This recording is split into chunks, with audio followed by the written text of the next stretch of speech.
జై కాంగ్రెస్, జై కాంగ్రెస్, జై కాంగ్రెస్. సభకు నమస్కారం. 2 నిమిషాల్లో నేను ముగిస్తా మిత్రులారా. ఈరోజు మోడీ రాహుల్ గాంధీ గారిని రాజకీయంగా ఎదుర్కోలేక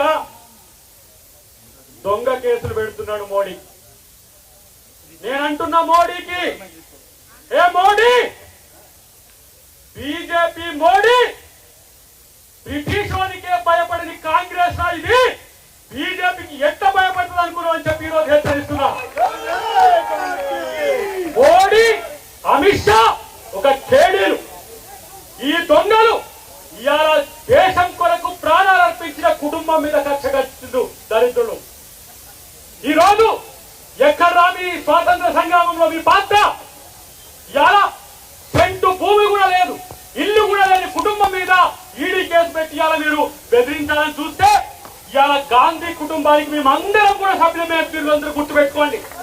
నేనంటున్నా 2029 లాస్ట్ మోడీ నిన్ను తన్ని తరిమేసే రోజులు ముందున్నాయి, గుర్తుపెట్టుకోండి.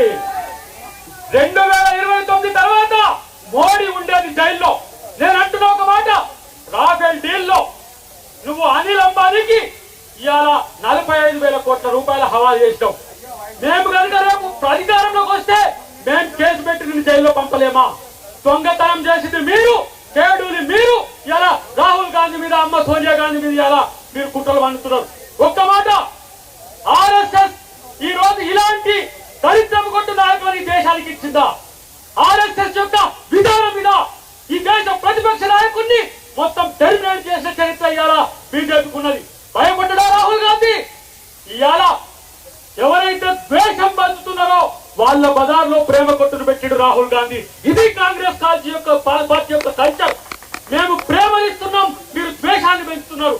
విడగొట్టే మోడీకి తన్ని తరిమి కొట్టే రోజులు మన కాంగ్రెస్ పార్టీ చేస్తుందనే విషయాన్ని గుర్తుపెట్టుకోవాల్సిన అవసరం ఉంది. నేను అంటున్న చివరిగా ఒక్క మాట చెప్తున్నా మిత్రులారా, 45 సంవత్సరాల బీజేపీ, 45 సంవత్సరాల బీజేపీ, ఇలా 145 ఏళ్ల పైచలకు చరిత్ర ఉన్న కాంగ్రెస్ పార్టీ ఈ దేశానికి స్వాతంత్రం తెచ్చినాం రా. ఒక ప్రజాస్వామ్య ద్రోహి మోడీ ఇలా ఈడీని ఎనిమీ ఆఫ్ ది డెమోక్రసీగా చేసిండు. దేశంలో ఎవరైనా ప్రజాస్వామికవాదులు ప్రశ్నిస్తే వాళ్ళ మీద దాడులు పుంజుకొలుపుతున్న మోడీని పాతాళంలోకి తొక్కడమే మన లక్ష్యంగా ఉండాలని చెప్పి నేను కాంగ్రెస్ శ్రేణులందరికీ కూడా తెలియజేస్తున్నా. రాహుల్ గాంధీ మీరు కొట్టారండి, తెలంగాణ కాంగ్రెసే కాదు యావత్ దేశం మీ వైపు చూస్తున్నది. ఇలా 99 సీట్లు వస్తేనే ఇలా భయపడిపోతున్నారు మోడీ, అమిత్ షా.